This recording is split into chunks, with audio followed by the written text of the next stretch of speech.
So yesterday I made a video on the current format and how I wasn't a really big fan of it and everything. And you know, as always, some people agreed, some people disagreed, but some others completely missed the point of the video. And today I lacked inspiration to make any videos, so I kind of got inspiration from the one that I've uploaded yesterday. So yeah, I thank the comment section for providing me content for the day. But yeah, basically I realized, well, I already knew it, but I validated the fact that people really still don't understand that casual and competitive players don't want the same thing. There is a huge difference between a casual and a competitive player's definition of what a good and healthy format is. So yeah, I'll say this now, but there is a rivalry between the casual and competitive players because their interests do not overlap with each other. So in other words, what makes one community happy makes the other one unhappy and vice versa. So competitive players want a format to be as skill-based as possible by minimizing the amount of RNG needed, whereas casual players really don't care. They actually do like RNG, and they also like diverse formats. The recurrent argument that I hear from casual players is that when a game is way too skill-oriented, it becomes boring because it's always kind of easy to predict who's gonna win, and that's not really fun to watch. I think it is somewhat of a fair argument because Yu-Gi-Oh! Is a children's card game at the end of the day, and it shouldn't really be that competitive, at least not on the level of poker, for example. But then again, you have to understand and respect the perspective of the competitive players because they travel a lot and they are way more involved in the game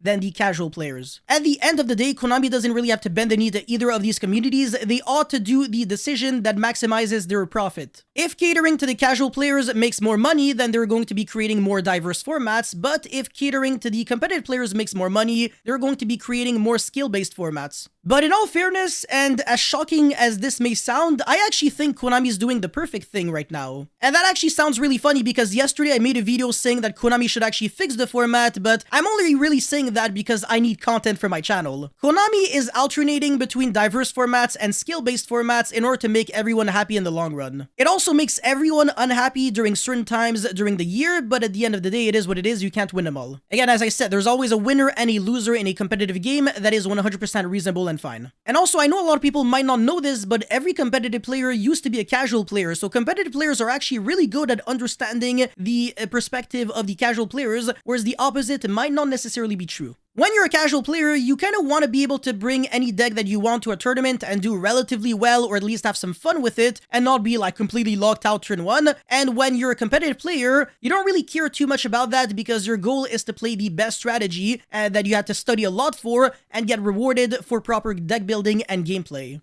I guess you can kind of compare it to capitalism versus communism to a certain extent. The competitive players in that context would be the capitalist because they want a market where the floor is very low but the ceiling is very high. So in other words, you get rewarded for how much work you are putting in. And the casual players want a format where the ceiling and floor levels are relatively similar. So in other words, they kind of want everybody to be equal to a certain extent. My goal isn't to change anyone's mind on the topic. I think both approaches to playing this game are fine. I've also said in the past that playing this game for fun or competitively really doesn't matter because at the end of the day, you shouldn't be judged negatively just for what you want to do. And I also said that you don't need social acceptance to play this game, so whatever you want to do, even if everybody disagrees with it, who cares, just do it. I'm only really making this video so that people can understand other people's perspectives, that's all. But yeah, that's pretty much all I had for this video. Thank you guys so much for watching. Let me know your thoughts about this topic in the comment section below. As always, don't forget to like and subscribe, and I'll see you guys very soon. Peace.